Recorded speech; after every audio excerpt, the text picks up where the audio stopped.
예, 지금부터 2021 차문화 학술대회 3부 강의를 시작하도록 하겠습니다. 3부 강의는 제주대학에 계시는 송관정 교수님께서 하시겠습니다. 제목은 제주 차산업과 문화에 대한 강의입니다. 많은 박수로 환영해 주시기 바랍니다. 차문화학술대회 3부 좌장님은 영남사회 이사님이시고 영남대학교 경영대학 교수님이신 안승철 교수님께서 하시겠습니다. 안녕하십니까. 안승철입니다. 오늘 와서 이제 행사를 보니까 대구 시내에서는 가장 명망 있는 그런 사인들 이제 다오들이 모여 있는 거 보고 아마 이렇게 학술 대회를 갖다가 진행할 수 있는 그런 단체가 대구에서는 마음이 참 큰데 영남 차이가 앞서 나가는지 않는가 이런 생각을 해봤습니다.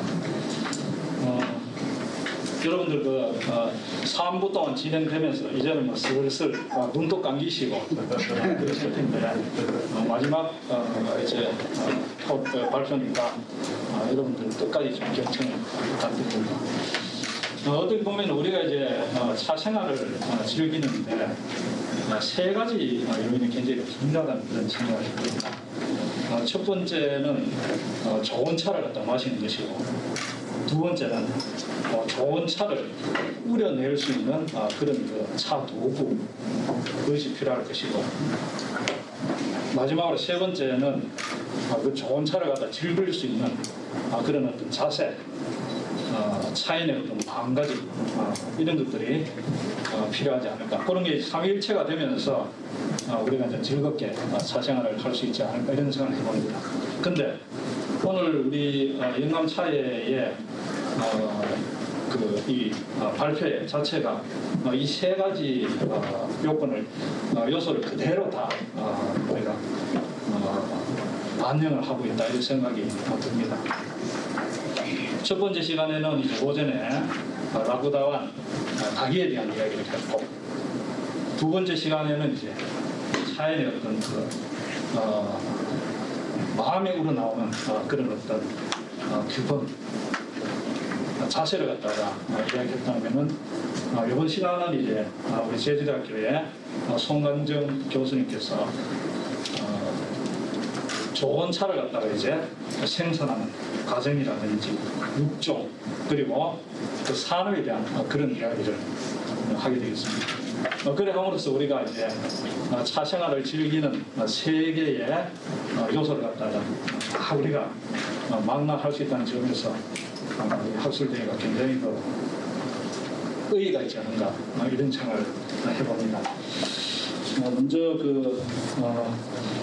우리 발표를 하실 송관정 교수님은 서울대학교 원예학과를 학부, 석사, 박사를 수료를 하셨습니다.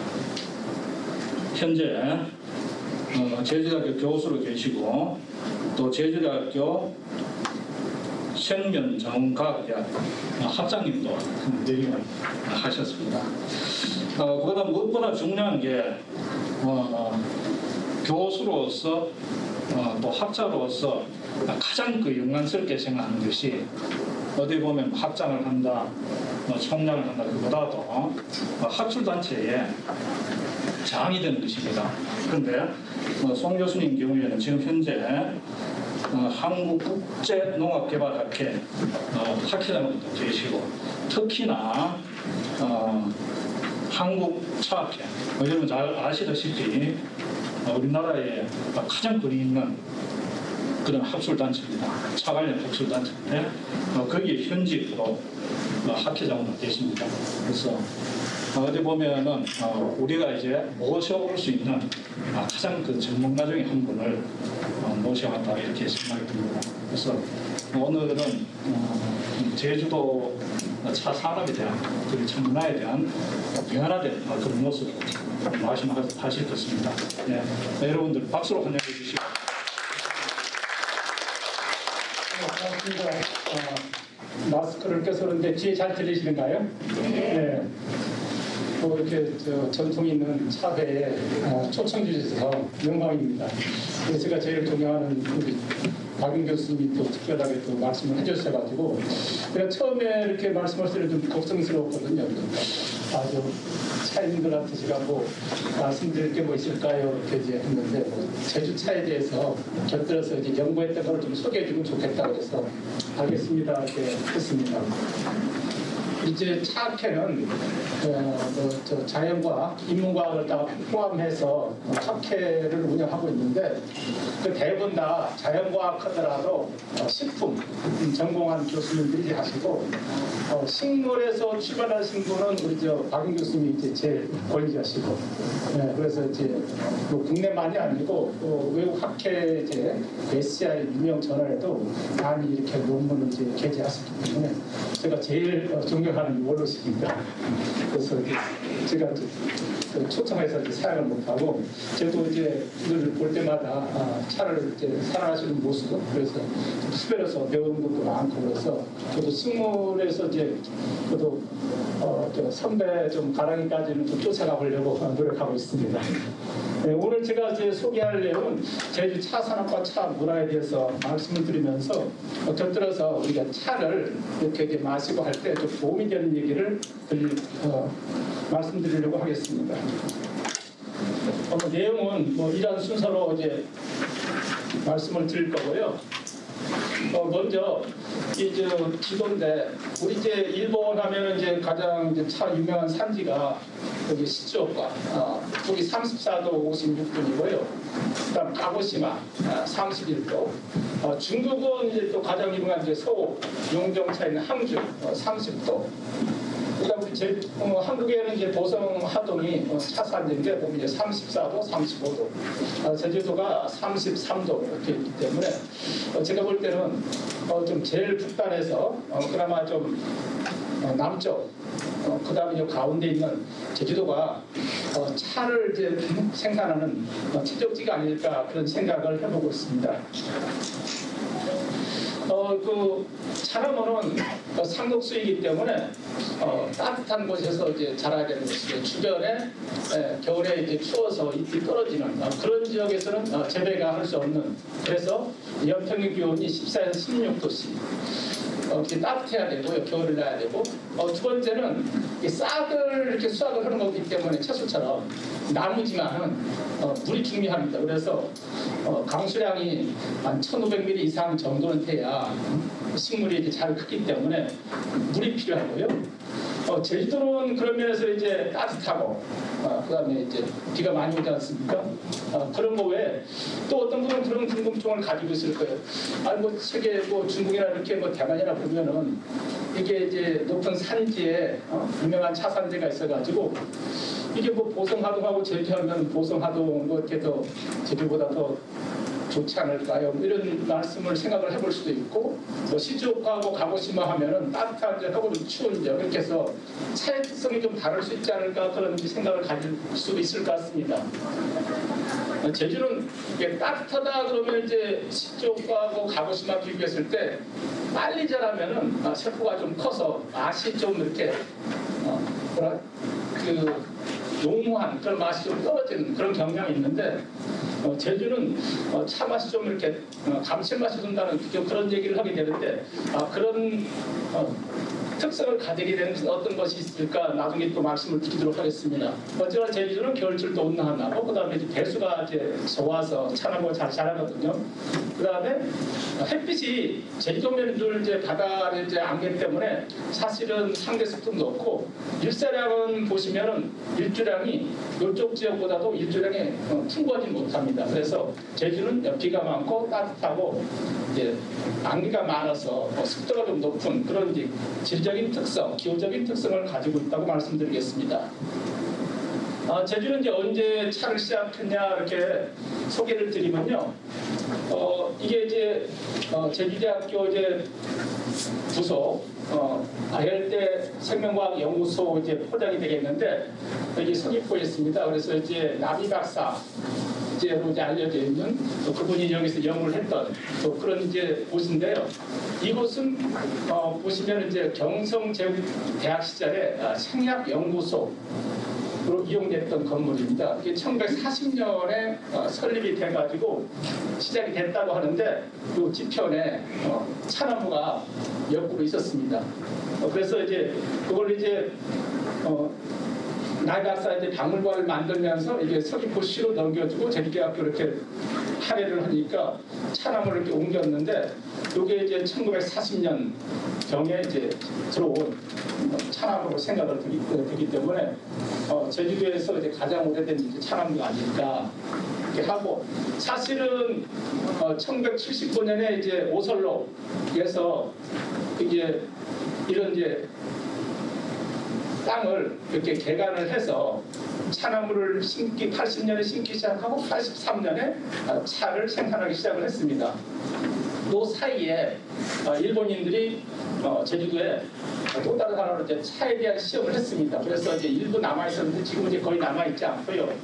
제가 한 2007년도 이렇게 조사를 했을 때 일부 이제 그 중산간 이제 마을 목장에 차나무가 있었는데 사라졌다 뭐 이런 것이 있어가지고 저는 이제 가보지 못했는데 요 사이에 그런 것이 있었지만은 어쨌거나 제주도는 그 전부터 차에 대한 나무가 이제 시험은 되고 있었고 본격적인 것은 80년대 시작되었다 이렇게 말씀을 드릴 수 있을 것 같습니다. 그런데 기업에서 시작을 한 거고 일반 농가들은 2000년대 초반부터 차나무를 심기 시작을 했고요. 지금은 이제 오성, 하동, 제주 이렇게 세 번째 생산지로 자리를 매김하고 있습니다. 이제 돌아가신 이제 아무래도 패스픽에 서성환 이제 회장님의 이제 차나무를 보여주는 것이고요. 지금은 이제 제주도는 이렇게 다 평지에 이렇게 돼 있고, 이 보시면은 이렇게 지도에 보면 이렇게 차나무가 이제 표시가 되어 있는데 한라산을 이렇게 감싸서 다원이 구성되어 있습니다. 실제 이제 우리 한국의 뭐 차 산업에 대해서는 다들 알고 계시겠죠. 뭐 2005년도, 2007년도 이때 이제 가장 생산량도 많고 또 인기가 좋았었는데 그때 이제 이영돈 PD에서 농약 뭐 차에 뭐 농약이 묻어 있다 뭐 이런 거 이제 그것 때문에 사실은 이제 우리 국민들이 차 이거 못 먹을 것이네 이렇게 생각을 하면서 재배가 점점 줄었고 그래서 이제 예전에 이제 3,800헥타르가 지금 이제 2,800헥타르로 줄었고요.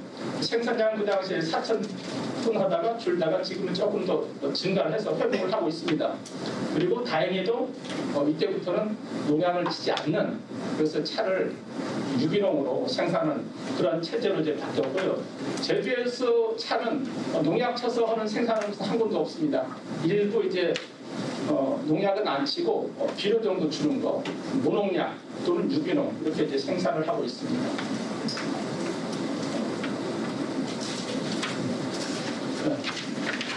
이게 이제 보성 하동 그래서 이제 2019년 기준으로 보면은요, 제주도 농가 수가 39농가입니다. 그래서 우리나라 전체 2,631 농가인데 39농가밖에 안 되고 기업농 한 세 군데 빼면은 굉장히 이제 농가 수는 제주 면적 보시면은요 592헥타르, 2,841헥타르에서 20% 생산량은 30%를 좀 넘거든요.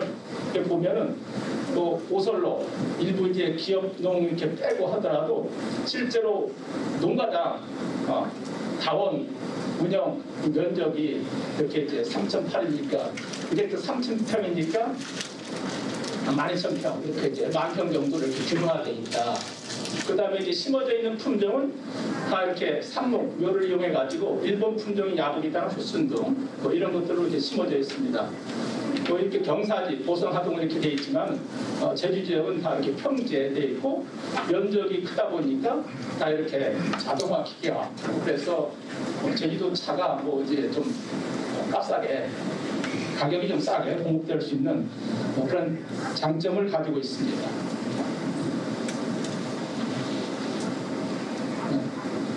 실은 이제 제주도는 이제 2005년부터 2000년도 초반부터 차나무를 심기 시작을 했는데요. 사실은 뭐 차를 만들어 보지도 않았고 경험도 없지 않습니까? 실제로 처음에는 지자체에서 지원을 해가지고 일본의 이제 증제 차라고 얘기하는 그런 녹차로 시작을 했습니다. 그런데 이제 보성하동에서 보면은 뭐 이거 똑같네, 뭐 일본 차 뭐 이런 식으로 이제 했었죠. 그래서 일부 뭐 수제차를 이렇게 만들어 보는데 사실은 보성하고 하동하고 비교를 해보면은 이 기술이 그만큼 좋지 못해서 품질은 그때 이제 좋지 못해가지고 또 차도 안 팔리고 이래가지고 차를 심자 말자 한 5년 지나가지고 위기가 와서 농가들이 감귤을 떼내고 차나무를 심었는데 이게 이제 난감한 지경에 이르렀습니다. 그런데 2011년도에 일본에서 그 원전 사고 그 쓰나미가 이제 해서 원전을 덮치는 바람에 그게 이제 일본에서 생산하던 그런 차에 이제 방사능 때문에 수입이 안 되니까 그 대체품으로 어디에서 이제 가루 녹차를 이용할 것이냐 뭐 이래서 이제 그게 이제 제주에 있었는데 실은 이제 저희들이 이제 제주 지역에서 제가 녹차지역 단장을 맡고 있으면서 우리가 이제 한 5년 동안 해보니까 살길이 막막을 한 겁니다, 농가들이. 그래서 우리가 이제 가루차를 한번 만들어 보자 해가지고 농가들한테 한 2, 3년 가루차 이제 생산에 대해서 기술 지도를 하고 있었어요. 근데 이게 마침 딱 이게 사건이 터지니까 바로 이제 저희들이 다 가루녹차 생산으로 다 바꾼 거죠. 그래서 이제 국내 수요를 막 올라가니까 지금은 예전에 녹차 만드는 거는 다 폐기하고요. 그 생산하면은 다 팔리는 거예요. 그래서 제주도에는 보성하동은 차 생산 농가들이 어떻게 하지 이렇게 걱정이 많은데 실은 제주도는 1년에 이제 한 번만 딱 수확을 하고요. 그 다음에 이제 뭐 귤을 이렇게 하거나 채소를 하면은 뭐 비가 많이 와서 걱정, 태풍보다 바람이 와서 걱정, 그게 많잖아요. 그래서 차는 봄에 올라오면 때는 병해충도 별로 없고 이렇게 가지고 생산하고 좋은 가격 받고 이제 마음 편하게 하니까 이 감귤 농사보다도 더 좋다는 거예요. 그래서 지금은 다른 데는 면적 주는데 저희들은 면적 좀 늘고 있습니다. 생산량 늘고 그런 이제 좋은 기회를 가지고 있고요. 그래서 지금은 다 이렇게 차광망을 씌워서 가루녹차를 생산합니다. 이렇게 차광망을 씌워서 보면은 이건 씌우지 않은 거고요. 이건 씌운 거예요. 이렇게 색깔이 진하게 녹색으로 나타나게 됩니다. 그리고 차를 이렇게 만들고 나중에 건조시켜서 분쇄를 하겠죠.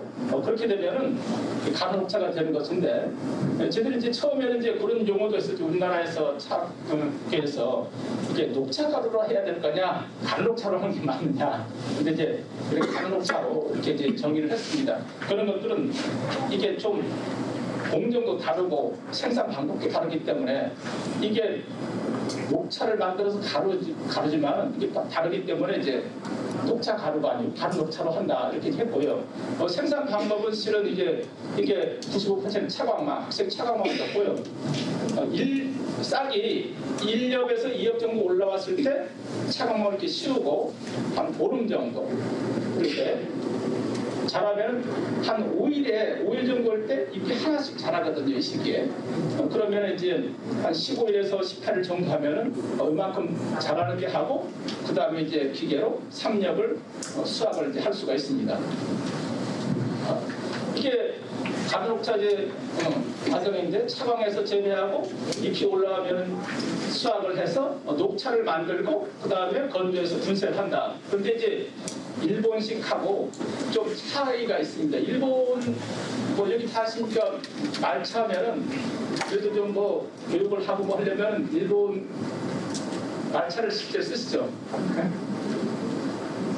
이게 제주도도 생산하고 하동에도 생산하고 보성에도 일부 이제 그리고 가정차를 생산하는데 좀 어떻습니까? 좀 쌀은 좀 씁쓸하고 색깔도 좀 어두컴컴하고 그죠? 네, 맞습니다. 네. 그게 왜 그러느냐? 나는 이제 설명을 드리겠습니다.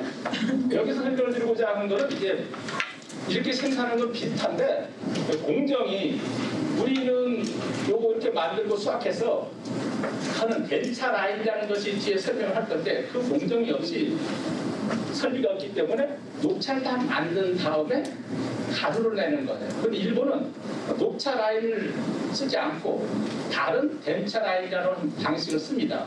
그래서 향이라든가 색도 이게 좀 다르거든요. 근데 이게 실은 우리나라에서 두 군데만 있어요. 하동에 하나가 있고요. 오소록에 있습니다. 그래서 오소록에 생산하는 말차는 일반 농가들이 생산하는 말차하고 품질이 좀 다르게 느껴질 겁니다. 제주도에도 올해 이제 하나가 더 추가가 돼가지고 제주도 지자체에서 지원을 해가지고 농가들이 조금 더 이용을 하기 때문에 제주도 차는 앞으로 간혹차가 좀 수준이 올라갈 거라고 생각을 하고 있습니다.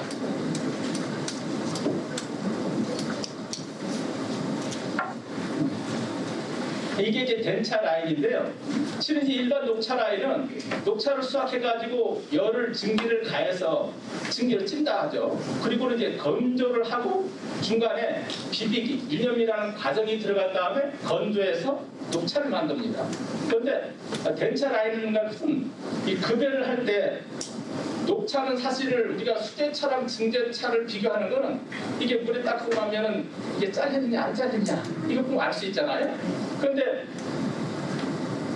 요 덴차 라인은 그 증제차로 만들 때보다 조금 더 잘게 자릅니다. 그래서 일본의 덴차를 간혹차가 이 덴차를 사서 오면은 뭐 작은 걸로 이렇게 납작하고 이렇게 돼 있잖아요. 이게 짧게 자르고 증기로 쪄서 그다음 건조할 때 이게 세그먼트 작기 때문에 이렇게 바람을 불어서 건조를 시킬 수가 있습니다. 그래서 이거는 우리 보통 일반 녹차는 이 안에서 할 때도 이렇게 하고 나중에 이런 식으로 건조하는데 덴차 라인은 바로 이렇게 띄워서 플로팅 드라이어라고 그러거든요. 이렇게 건조를 시키고 마지막으로 이렇게 건조를 시킨 다음에 분쇄를 하는 겁니다. 그렇기 때문에 이 과정에 차이가 있어요. 그래서 위에서 이제 비비기를 하고 그러니까 색도가 좀 달라지고 향도 달라지거든요. 그런 차이가 있게 되는 것입니다. 한국 차는 가루녹차는 우리가 이제 제주도에서 생산한 걸 일본에서 이제 가서 이제 비교를 해보는데 색도 차이가 이렇게 납니다. 그래서 우리는 사실은 가루녹차를 할 때, 말차를 할 때 많이 좋다고 해도 맛을 하거나 향을 가지고 비교하지 않고요. 이게 가격은 사실은 색깔만 가지고 가격을 매기거든요. 그래서 이제 색도 값을 해가지고 B값이랑 A값이랑 해서 보면은 지금 A값은 녹색에서 붉은색, B값은 청색에 노란색이거든요. 녹색이 진해지면 이제 마이너스를 게 되고요. 노란색이 진해지면 플러스 B가 돼서 실리 앞에 마이너스를 붙여가지고 하면은 플러스가 되겠죠. 그래서 곱하기 하면은 보통 이 정도면은 한 45 정도 되어요. 그런데 일본의 가루녹차는 말차는 한 50 정도 나옵니다. 요 색도가. 좀 차이가, 그래서 색도가 차이가 있는 거고요. 그래서 이제 우리가 교육할 때 보면은 알기 때문에 이런 걸 알기 때문에 이런 것을 이제 쓰고 싶어 하는 것이죠. 녹차에서 차광 정도에 따라서 이제 우리가 성분 함량도 달라지고 색도가 달라지는 걸 알고 있습니다. 앞에서 이제 그래서 색깔이 바뀌는 것은 분명하게 보셨죠. 그런데 이제 우리가 이제 맛 이런 것들은 어떻게 바뀔까? 우리가 이제 시험적으로 보면 차광하지 않은 거랑 75% 99% 차광한 거를 비교를 해보면요, 아밀산이 이렇게 증가가 됩니다. 카테킨은 감소하고 대안이는 아밀산에서 한 반 정도 차지하니까 덩달아서 이제 증가를 하겠죠. 비타민C도 차광을 하지 않았을 때 증가가 되고 이런 이제 차이가 있습니다. 그래서 가루녹차, 말차는 아밀로산이 증가하기 때문에 쓴맛이 덜하고요. 그다음에 카테킨이 줄기 때문에 뭐 쓴맛이나 덜맛 이런 것이 달라지는 것이죠. 그래서 이제 우리가 말차를 우려서 이제 마시면은 훨씬 쓰지 않고 또 거품이 있기 때문에 달콤하게 느껴지는 그런 것들은 이런 차광 때문에 그런 차이를 가지게 됩니다. 차광이 되면은 사실은 우리가 저희들이 농가 지도하면서 이제 차광을 했을 때 이렇게 이제 2번 차고 이건 3번 차인데 차광막을 아까 딱 비비처럼 딱 씌웠을 때 그 표면의 온도하고 그 차나무 이제 잎을 수확하는 그 부위의 온도를 이제 측정을 해봤어요. 그랬더니 이게 상부랑 이렇게 보면은 한 5도 정도, 2, 3도 차이가 있거든요. 그래서 또 한 가지는 첫 번째, 2번보다 3번 더 고온게 하면은 온도가 더 올라갑니다. 이렇게 이제 됐던 거는 우리가 이제 단맛을 느끼는 이제 대안이라는 것은 사실은 어디에서 어떻게 만들어질까 이거를 이해를 하면 되거든요. 차나무에서는 대안인이 가장 많이 만들어지는데 합성 장소는 뿌리에서 합성됩니다. 그럼 이제 뿌리에서 합성이 돼가지고 줄기꽃으로 보내주는데 이게 줄기꽃에 가서 다른 것으로 바뀌는데 뭐로 바뀌느냐? 카페인이나 카테킨으로 바뀝니다. 그러니까 햇빛이 있으면 빨리 카테킨으로 바뀌고요. 차광을 하면은 카테킨으로 바뀌는 정도가 굉장히 천천히 더디게 되고 또 온도가 높아지면 또 빨리 바뀌는 거예요. 그러니까 이 차광에 의해서 뿌리에서 만들어진 대안인이 신초로 옮겨가서 차광을 하니까 분해가 안 되잖아요. 카테킨으로 전환이 안 되는 거죠. 그러니까 이제 차광에서 간녹차, 말차를 만들면은 훨씬 쓴맛이 덜하고 달콤한 감칠맛이 느껴지게 되는 그런 특성을 가지게 되는 것은 그런 것이고요. 그래서 이제 그럴 때 좀 더 또 온도가 차이가 영향을 주게 됩니다. 그거는 또 나중에 설명을 드릴게요. 왜 우리가 일본 실제 말차를 만드는 과정은 우리처럼 바로 씌우지 않고 조금 더 벽구로 같은 경우에는 공간을 두고 씌우거든요. 근데 우리는 다 이렇게 그냥 바로 직접 피복을 하기 때문에 온도 차이가 있어서 그것이 영향을 주게 되는 겁니다. 지금 소개해드릴 거는 그러니까 이제 우리는 사실은 이게 차 산업에 아침에 왔을 때도 우리 강 교수님이 올해 또 차 산업은 또 마이너스 4% 이렇게 줄어들어서 걱정이다 이렇게 말씀을 하시는데 실은 우리의 녹차 산업은 떨어지는데 수입하는 홍차라든가 이런 걸 계속 증가를 해요. 그러니까 젊은 사람들이 이렇게 녹차에 대한 것보다 홍차에 대해서 아무래도 관심이 더 가는 것 같습니다. 또 중국에서는 비슷할 거라고 생각을 하거든요. 그래서 우리나라는 녹차에 대한 변화가 거의 없기 때문에 젊은이들이 손이 가지 않는 거고 중국 같은 경우에는 다양한 품종들을 개발하면서 녹차에 대해서도 그 흥미, 관심을 유지하고 있는 것이 차이가 있는 것 같습니다. 혹시 이제 앙길백차라는 건 들어보셨죠? 예. 앙길백차는 사실은 이렇게 첫 번째 올라올 때 차잎은 이렇게 되고요. 여름에 올라올 때는 이런 식으로 올라옵니다. 여름에는 녹색을 띠는데 천물차는 이렇게 연한 녹색을 가지게 되는 거예요. 이건 왜 그러냐 그러면 정상적인 우리 한개처럼 일반 녹차 품종들은 다 이렇게 되는데 왜 이런 것들만 그렇게 되는가? 천물차 때 온도의 영향을 받습니다. 그래서 온도가 낮으면 이런 품종들은 변종들은 녹색 색깔을 만들지 못해요. 녹색 색소를. 그렇기 때문에 여기 보는 것처럼 15도씨는 보시면은 염록수가 521, 20도씨에도 1162, 25도씨 정상적일 때 1296인데요. 요 정상적인 일반 녹차 품종은 15도씨 때, 이게 이제 여기 프링 다바이차, 이제 복건성, 이게 태백차고요. 대백차고 그다음에 여기가 이제 지금 요 앙길백차 같은 계통인데 보면은 15도씨일 때 15, 20도일 때 622, 25도일 1200 비교하면 이 정도 온도가 높을 때는 같은 양을 만드는데 15도 온도가 낮을 때는 15, 521 엄청 떨어지는 거거든요. 그러니까 첫 번째 차를 수확할 때 봄철은 온도가 낮기 때문에 이런 형태로 나타나고요. 그 후에 나타나는 건 정상 이렇게 나타납니다. 그래서 이런 차들은 또 다른 이제 계통이 있는데 아까는 온도에 의해서 영향을 받는 건데 이 품종은 햇볕에 의해서 영향을 받아요. 그래서 오히려 햇빛이 있으면은 이렇게 노란색이 되고요. 촬영을 해주면은 이게 녹색이 되는 거예요. 그래서 이거 이제 온도랑 이제 햇빛에 의해서 이제 영향을 받는 건데 이렇게 되면은 아까같이 녹색을 만드는 색소의 합성이 달라지고요. 두 번째는 요거는 이제 카테킨 양인데 카테킨도 보면은 요건 정상적인 거고 아까 변종들은 훨씬 줄어듭니다. 그러니까 쓴맛이 덜하다는 거죠. 그리고 카페인을 보면 카페인도 요거 정상적인 것보다 저 계통에 따라서 줄어드는 것이 있고요. 그 다음에 아미노산도 같은 경우에도 보면은 여기 총 전체 아미노산이고 대안인이거든요. 이게 이제 변종이고 이게 정상적입니다. 보면 이렇게 이제 많이 보통 우리 아미노산은 녹차에서 손따기를 하거나 하면 한 4.0 조금 더 이제 2억 정도 따면 한 3.5% 되는데 여기는 보면 2배 이상.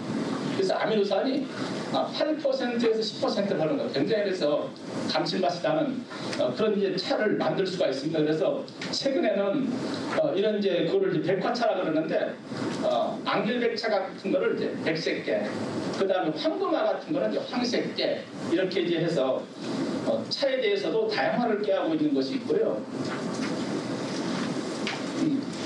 그 다음에 이제 제가 이제 차 품종을 이렇게 이제 연구하게 됐던 것을 이제 조금 넘어가서 말씀을 드려보겠습니다.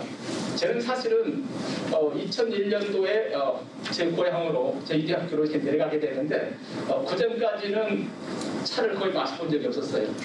그야말로 이제 하루에 커피 뭐 한 5잔에서 뭐 10잔 이렇게 커피를 즐겨 마셨는데 내려갔더니 그 오설록에 이제 오설록 농장의 대표이사로 있는 이제 김영걸 이제 박사가 전화가 와가지고 처음 뵙기만 소개받아서 이제 연락을 이제 취했다고 그러면 이제 찾아와서 상의를 드리겠다고 이제 전화가 왔어요. 그래서 무슨 일이신데 했더니 꼭 상의 드릴 것이 있다 그래서 그 용건 말씀을 딱 하시죠 했더니 차 유통에 대해서 상의를 드리겠다고 이렇게 얘기를 했어서 저는 녹차도 차를 모르는데 그 상의를 할 뭐 정도가 안 됩니다. 안 오셔도 될 것 같습니다 했더니 그래도 꼭 오겠다고 그러고 뭐 두루두루 이렇게 알아봤다.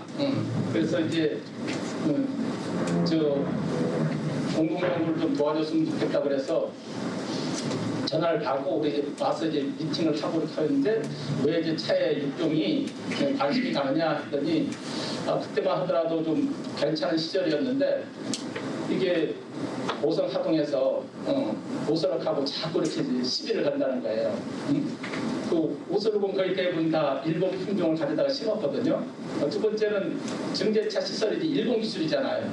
일본이 시설이고 그러니까 일본 품종을 가져다가 일본식으로 이제 녹차를 만들어서 한국에다가 차산을 한다고 하는 게 대기업에서 이게 할 뜻이냐 이렇게 이제 시비가 붙는 거예요. 그래서 좀 곤란해서 시작은 그렇게 하지만은 앞으로 이제 일본 품종을 대체해서 우리 품종을 만들어서 우리 차를 만들어야 될 것 같으니까 교수님이 이제 과수에서 육종을 하셨으니까 같은 돈 달라도 과실 수학이랑 차는 좀 다르지만 같은 나무이기 때문에 그 경험을 하려서 육종 시스템을 좀 갖춰주시고 품종도 개발해 주시면 좋겠습니다 해서 그래서 시작을 하게 됐습니다. 사실은 그래서 이제 차를 지금까지 오다 보니까 이렇게 여기 오늘까지 왔는데요.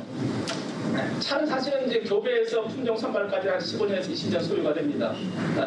첫째 이제 일본에서는 이런 방식으로 이제 교배를 했었고요. 이런 방식으로 했는데 저희들이 이제 이렇게 꽃이 폈을 때 교배를 하고 봉지를 씌웠습니다. 보통 이 차는 우리가 10월달에 꽃을 많이 피우거든요. 10월달에 이렇게 교배를 하고 벌들이 날아오니까 이렇게 봉지를 씌워서 하고요. 그 다음에 그 이듬해 이렇게 이제 온실에서 하우스에서 이제 파종을 합니다. 그래서 1년 키우고 그 다음은 포장에 정식을 하고요. 그러면 한 3년 정도 키우고 그 다음부터 평가를 하게 되겠죠. 그래서 이제 우리 오설록에는 1kg 이제 제대로 라인이 있어요. 그래서 이제 소량만 하더라도 차의 특성을 평가할 수 있는 그런 좋은 장비가 있기 때문에 차를 만들어서 선발할 수 있는 이런 과정을 거쳐서 차가 만들어집니다. 지금 이제 우리 보성이나 하동은 보시면 이렇게 이제 다 종자로 해서 심었기 때문에 보면은 봄에 이렇게 올라올 때 어떤 거는 죽은 거, 어떤 거는 병이 걸린 거, 어떤 거는 싹이 일찍 나는 거, 어떤 건 늦게 나는 거 다 다르거든요. 그러니까 우리는 사실은 아버지 어머니가 똑같도록 자식을 열어나 보면은 다 다르듯이 차나무에서도 그냥 종자로 심은 거는 한 나무에서 종자를 다 따서 모아서 한다 싶어도 다 다르게 나타나는 건 똑같습니다. 그렇기 때문에 때문에 우리가 이렇게 쌀이 들쭉날쭉하면은 기계를 댈 수가 없잖아요. 쌀이 골로 이렇게 균일하게 나야 기계를 적용할 수 있을 텐데, 그래서 이제 오소록에서 그런 이제 배면 인정을 가지고 이게 좀 생략화를 하려고 하다 보니까 육종이 필요하게 된 것이다. 뭐 그런 것도 곁들여서 말씀을 드리겠습니다. 그래서 제가 했던 것들은 이렇게 실제로 이제 교배하고, 차는 사실은 이렇게 이제 2개 또는 3개 뭐 이런 것만 이제 종자가 생기는데요. 그럼 저희들이 일본에 쓰는 이렇게 포트에 이제 파종을 하고 이제 육묘를 하고 그런 과정을 했었는데, 저희는 이제 일본 품종이랑 국내 재래종을 교배를 해서 국내종 품종을 육성하려고 했고요. 또 한 가지 일본 분야 또 아셈종 저희들이 이제 가지고 있어가지고 이런 육종도 시작을 할 수가 있었습니다. 제가 이제 일본에 이제 두세 번째 갔더니 좀 친해져가지고 아셈종 유전 자원을 좀 얻을 수 있어가지고 갖고 와서 저희들이 이제 오소록에도 이제 주고, 그 다음에 온난화 농업 대학연구소에도 주고, 농업부처로도 이제 분양을 했거든요. 또 다른 하나는 저희들이 교배를 했을 때 꽃가루를 얻어야 되기 때문에 이렇게 다 폈을 때 벌나비들이 다 날아다니기 때문에 이럴 때 이제 봉지를 씌웠다가 이렇게 피었을 때 봉지를 벗겨서 이제 꽃가루를 해야 되는데, 저희는 그런 게 번거로우니까 어떤 시기에 이렇게 이제 꽃가루를 받을 수 있는가, 이렇게 꽃을 이렇게 여러 개 단계로 나눠서 이렇게 비교를 해봤어요. 그래서 요 정도 했을 때 꽃가루를 이렇게 꽃밥을 수거해서 꽃가루를 발화시키면은 이렇게 이제 발화를 높게 해서 교배에 바로 쓸 수 있는 그런 것들을 저희들이 이제 확인을 할 수 있었고요. 갑자기 또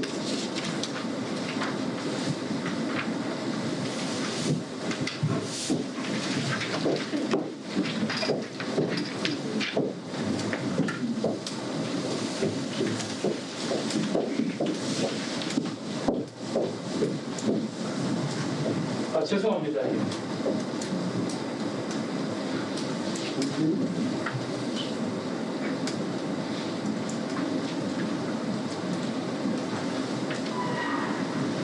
그 다음에 이제 차는 한 품종만 심으면 사실 종자가 잘 안 생깁니다. 이게 자가불로합성이라는 것이 있거든요. 자기 꽃가루를 받아서 수정이 안 되는 그런 특성이 이제 매우 강합니다. 그래서 이제 실제로 이제 그런 특성이 나타나는 것을 저희들이 실험을 해봤고요.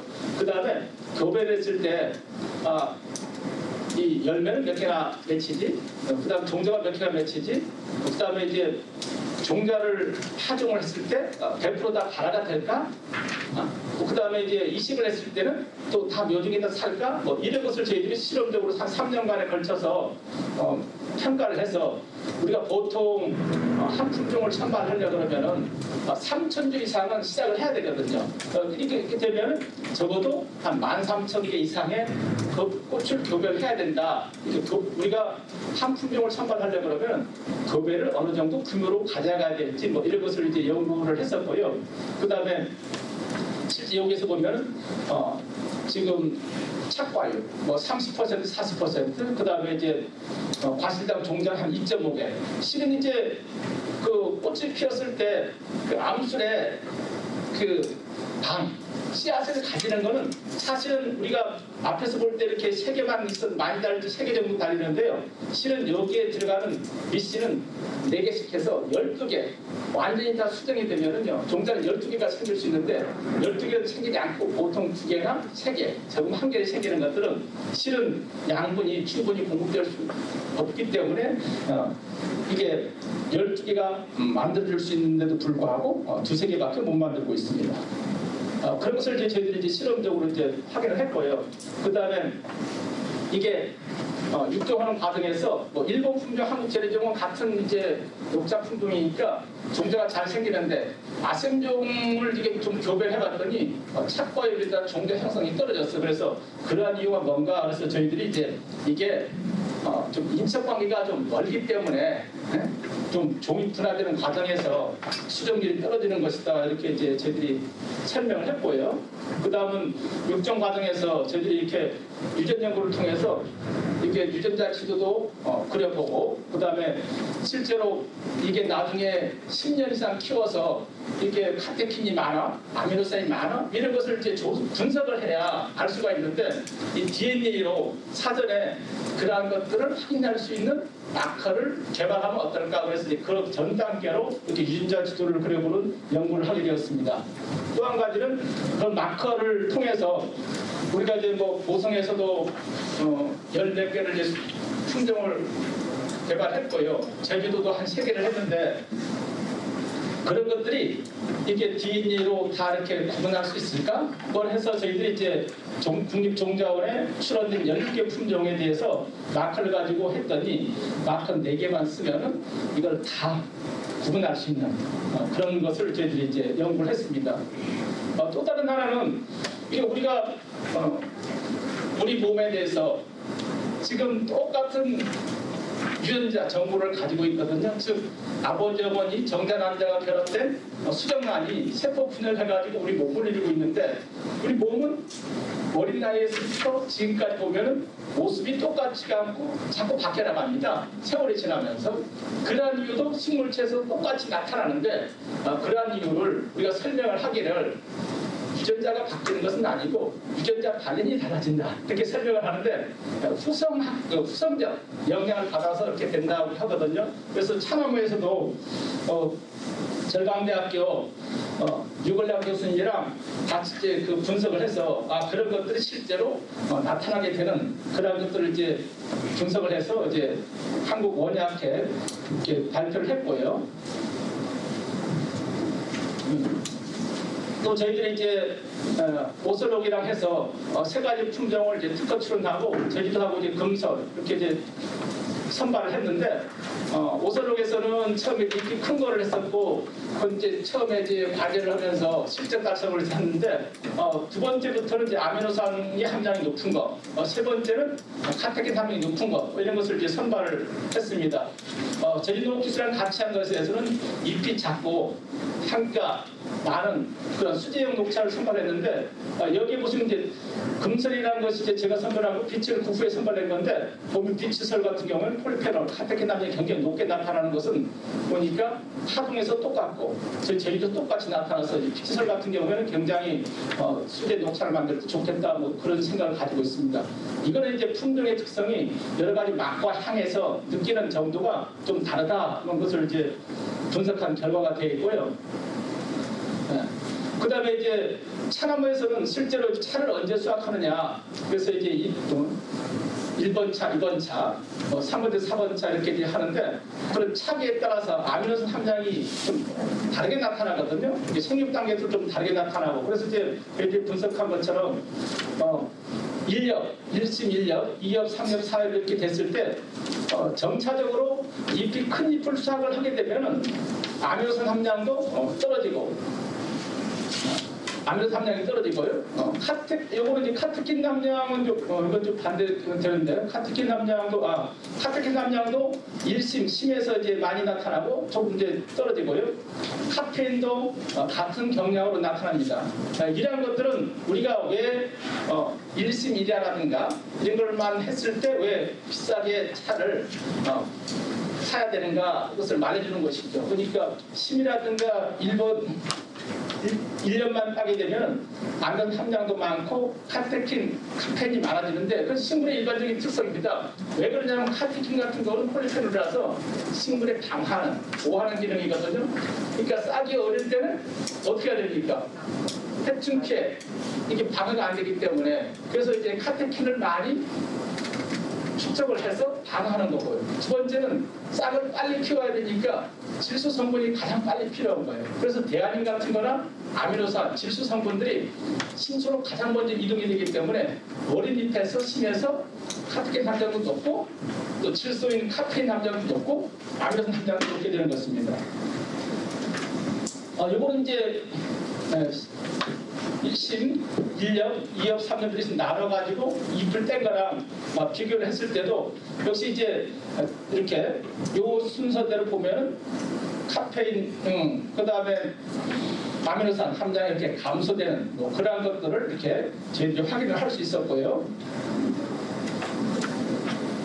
그 다음에 이제 저희들이 품종별로 이렇게 이제 증기랑 증제차랑 그 다음에 이제 수질차랑 이제 비교를 해봤습니다. 실제로 손맛이라고 해가지고 향이랑 맛이 달라지는데 실제 있는 아미노산이라든가 그런 카테킨이라든가 성분은 어떤가 했더니 저희들이 손으로 만든 거나 증제차를 만든 거나 입속에 있는 성분 차이는 크게 없습니다. 그래서 그런 제작 방법보다는 품종에 따라서 더 영향을 많이 받는다, 그런 것을 이제 분석을 했었고요. 그 다음에 저희들이 연구한 것 중에 하나는 이렇게 증제차를 하게 되면은 증기를 줘야 되기 때문에 그걸 수분을 떨어낸다고 열을 많이 이용을 하게 됩니다. 열을 이용 많이 하면은 실제로 이제 탄소가 많이 유발되기 때문에 좀 탄소 제로 뭐 이런 거에 따라서 그 탄소 부담금을 내야 되는 그런 것처럼 이제 에너지가 많이 필요하거든요. 그래서 이제 저희들이 이제 그걸 줄일 방향으로 마이크로웨이브로 마이크로파를 이용해 가지고 살청을 하는 것을 한번 시도를 해봤습니다. 그래서 마이크로파를 이용하게 되면 실제 다른 거에 비해서 차 함수를 보다 보면 증제차는 오히려 늘어나고 덕금 살청은 좀 감소하는데 마이크로파는 굉장히 많이 수분이 줄어듭니다. 그러니까 실은 살청한 이후에 건조하는 열 에너지가 굉장히 적게 드는 것이죠. 그러니까 이제 싸게 비용을 줄여서 생산할 수 있다. 그런데 그런 그런 거에 생산 제작 방법에 따라서 보면 성분 간의 차이는 없더라. 그래서 그런 것들을 이제 저희들이 분석을 했었고요. 또 하나는 이제 홍차를 만들 때 제가 느끼는 것은 한국 오송이나 한국에서 홍차를 만들어서 우리 건 최고야 하는데 실제로 좀 외국에서 이제 홍차, 벤차 스리랑카나 중국에서 보면은 혹시 다르네? 향이랑 맛이 좀 다른데 그것을 많이 느꼈을지 않았을까 생각을 합니다. 실제 왜 그렇게 벌어지는가 보면 실제 우리는 홍차에서 중요한 특성을 가지게 되는 것은 발효만 생각을 하는데 발효에 앞서가지고 건조, 시들기 과정이 필요하거든요. 그 시들기 과정에서 어떤 변화가 일어나는 것을 저희들이 이제 분석을 해봤습니다. 그래서 차를 수확을 해서 이렇게 이제 채반에 얹어가지고 자연 건조를 시키는데 보통 인도나 스리랑카에서 보고하기를 시들기를 할 때 적어도 생엽 수분 함량의 한 65% 정도는 수분을 떨어뜨려서 발효 과정으로 넘어가야 홍차가 제대로 만들어진다.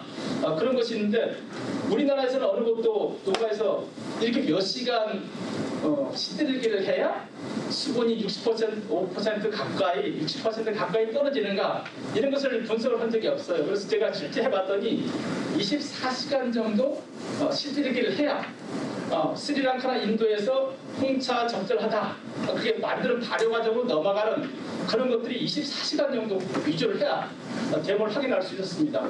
24시간처럼 위주를 했을 때 보면은 이제 이게 네 가지 품종을 이제 이용을 했는데 실제로 24시간 그때 68%, 60일, 그래서 24시간 이상을 해야 되고요.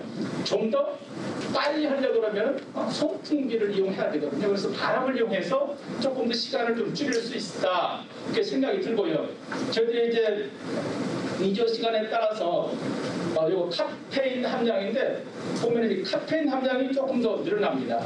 그리고 아미노산 함량은 조금 더 이제 증가가 감소가 되고 대안인이 많이 감소가 되고요. 여기 보면은 아미노산 함량은 증가가 됩니다. 그런데 이 대안인 함량은 이게 대안인 함량 같은데 대안인 함량은 많이 이제 감소하게 되나 다음에 나올 것 같습니다. 카테킨이요, 카테킨 지금 잘 안 보여서 뒤에서 잘 안 보일 것 같습니다. 카테킨 함량은 큰 차이가 없고요. 여기 대안인 함량인데 보면 대안인이 16에서 11.9 이렇게 이제 많이 떨어집니다. 아스파라틱 애시드 이것도 감소되고요. 그다음에 세린이 증가가 되고 글루타민 증가가 되고 메티온이 증가되고 그래서 아미노산 조성이 바뀌고 특히 이제 개아닌이 많이 감소하게 되는 그런 과정을 거치게 되고요. 걔들이 카테킨 종류를 이렇게 비교를 분석을 해봤는데 홍차에서는 보통 이제 카테킨이 데아플라벤하고 데아로피긴으로 바뀌면서 카테킨 함량이 줄거든요. 이게 실제로 저희 해보니까 건조, 위조 과정에서 시설기 과정에서는 카테킨 함량이 많이 바뀌지 않는 걸 봤을 때 카테킨이 데아로피긴이나 데아플라벤으로 바뀌는 것은 발효 과정에서 만들어지는 것이고요. 그 다음에 일부 또 증가하는 홍차에서 증가하는 것들은 역시 발효 과정에서 발생되는 품질에 영향하는 그런 것들이 시들게 하고 발효 과정에서 다르게 진행된다 이런 것을 이제 실험적으로 이제 확인을 할 수 있었습니다. 그다음에 제가 이제 홍차에 대해서 중국 거랑 일본 거랑 한국 거랑 인도 거랑 이렇게 구입을 해서 품질을 한번 비교를 해봤습니다. 그래서 보시면은 맨 처음에 이제 아미노산이 나오고요. 그다음에 이제 그다음 여기에 폴리페놀이 가장 차이가 많습니다. 그래서 여기 앞에 CN이 중국이고요. 그다음에 IN이 인도고요. 그다음에 이제 JP가 일본이고 KR이 한국입니다. 그리고 LK가 스리랑카. 이렇게 보면은 일본 거하고 한국 거 보면은 폴리페놀 함량이 낮고 인도라든가 스리랑카가 이제 폴리페놀 함량이 굉장히 높게 나타났고요. 그다음에 여기 이제 카테킨 종류별로 보면은 이렇게 이제 인도 품종이 이제 스리랑카 품도 많이 가지고 있었는데 그런 것들은 이제 제가 다즐링하고 아삼하고 이제 같이 구매를 해서 봤을 때 조금 더 인도 홍차가 발효가 좀 일찍 끝나서 실제 발효가 다 진행이 되면은 지금 카테킨이 다 데아플라빈하고 데아로피긴으로 바뀌어야 되는데 이렇게 많이 남아있는 것으로 보면은 스리랑카에 비해서 인도 홍차가 조금 더 발효가 좀 덜 된 그런 특성을 보여주고 있는 것 같습니다. 그 다음에 저도 이거 잘 안 보여서 그런데 이게 이제 홍차에서 가장 품질을 결정하는 요인이 데아플라빈이라고 하는 것이 알려져 있는데 데아플라빈을 보니까 스리랑카에서 굉장히 인도 품종 높게 나타나서 스리랑카가 홍차에서 왜 세계적으로 이렇게 인기가 있는가 그런 것을 이제 확인할 수 있었고요. 일본에서도 베니우키라는 품종을 해가지고 홍차를 만든 것은 TF 데아플라빈이 좀 높게 가지고 있고 인도에서도 이렇게 높은 것들이 일부 있었습니다. 데아르그긴이라고 하는 것들은 색깔을 만드는 것인데 그런 것들은 큰 차이가 없기 때문에 인도하고 스리랑카의 홍차 목은 이 두 가지 특징에서 카테킨하고 데아플라빈에서 특성을 말해주는 것이다 이렇게 확인을 할 수 있습니다. 다음은 이제 제주도 차문화인데요. 앞서 말씀드렸듯이 제 최근에 코로나로 여행을 못 가니까 그런데 제주도로 이제 사람들이 다 몰려들고 있습니다. 그래서 이렇게 오설록에 이렇게 이제 있는데 특히 이제 오설록에서도 이게 다도 체험을 이제 운영하고 있습니다. 사람당 이제 3만 원 정도 하면 세 종류의 차를 마셔볼 수 있고요. 그 다음에 선물을 또 하나씩 주는 그런 것으로 이렇게 되어 있는데 이 예약을 하지 않으면 참여가 안 되고요. 그 다음에 일반 개인이 운영하는 다원에서도 올티스라고 하는 곳인데 여기도 이제 티마인드를 이렇게 개설을 해서 하루에 이제 4회 정도 운영을 하고 있는데 많은 정도 이렇게 내면은 4가지 종류의 차를 맛볼 수가 있습니다. 그래서 여기서는 간혹차, 녹차, 백차, 홍차. 제주도에서도 사실은 농가에서 백차, 홍차 이런 것들을 시도하고 있다. 다양한 차를 맛볼 수가 있을 것 같습니다. 또 다른 이제 서기다원이라고 한 곳인데 이 서귀포 이제 올육도로 이렇게 횡단도로 주변에 있는 곳인데요. 여기에 이제 그 84세하고 80세 노인분들이 이제 차밭을 운영하고 있습니다.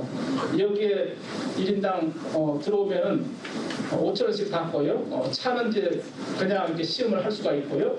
다식으로 이제 감귤 전거가 나오는.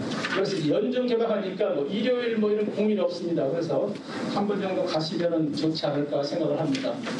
보통 이제 이곳에는 하루에 2, 300명이 방문을 한다고 하니까요.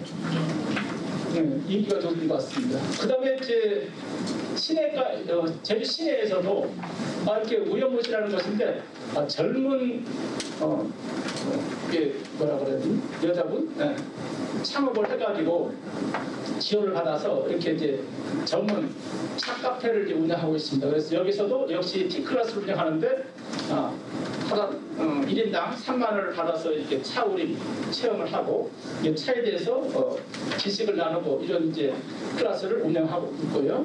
그 다음에 또 애월 쪽에 가시면 홍차 전문점 내꼬야라고 하는 곳이 있는데 여기도 이제 젊은 사람들이 운영을 합니다. 그래서 이제 홍차, 다양한 홍차를 맛볼 수 있는 곳이 있고요. 요번에 이제 또 화성 해수욕장 근처에 도바라라고 한 곳인데 여기도 젊은 그러니까 30세 젊은 이제 여자 친구들이 이제 이걸 운영을 하고 있습니다. 그래서 이런 곳을 보면 젊은이들이 많이 가고요. 특징은 뭐냐 그러면 이게 뭐 차를 어렵게 이렇게 뭐 우리고 막 이런 것이 없고 그냥 가식 하나 주고 차를 편하게 마실 수 있는 뭐 이런 이제 그런 것으로 이렇게 젊은 풍으로 분위기를 띄우고 그래서 이제 경치가 좋으니까 뭐 젊은이 와서 사진 찍고 이래서도 인기가 있는 것 같습니다. 제가 이렇게 차에 대해서 좀 느껴본 것은 우리가 이제 제주도는 2000년대 중반 이후 이제 감귤 대치작물로 이렇게 차가 도입이 됐는데 2011년 원전 사고 이후에 제주도는 이제 보성 하도와 달리 차가 좋은 기회를 가지게 되었습니다.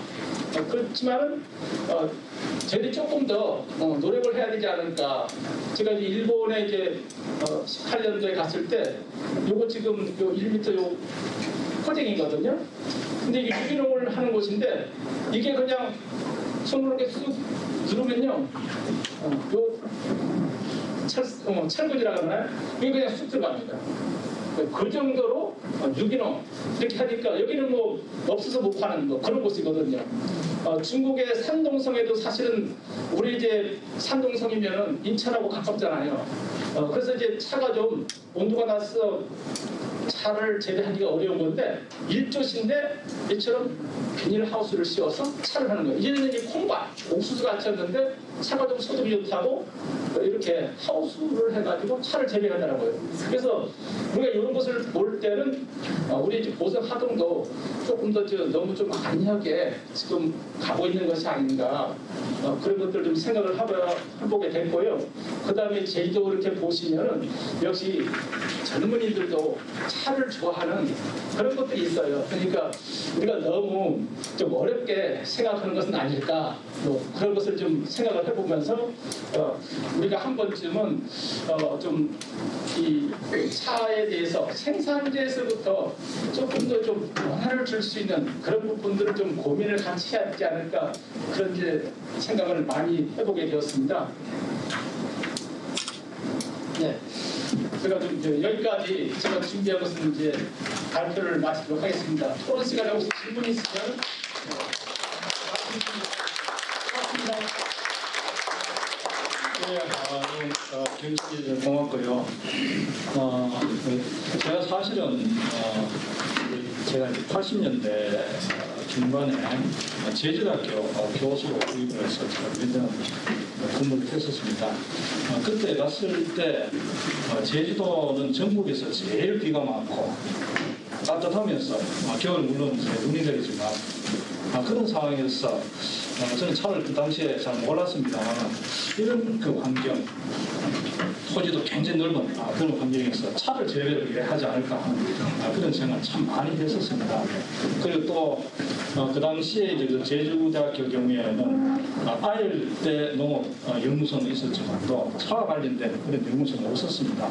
그래서 마침 이제 우리 송 교수님이 품종 개발이라든지 육종과 관련된 그런 연구를 하시고 계시니까 아마도 이제 많이 달라지지 않을까 이런 생각이 들고 저 개인적으로는 이제 교수님 제주대학교 내에 차 연구소를 하나 만드셔가지고 고령학과뿐만 아니고 농경제학과, 그리고 경영학과, 경제학과 이런 교수님들하고 이제 연구 수업을 합동으로 운영하셔도 대단히 좋은 성과가 산업화에 성과가 일어나지 않을까 이런 생각을 합니다.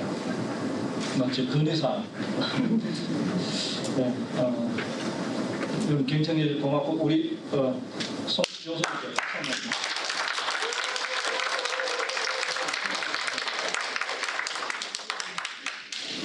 네.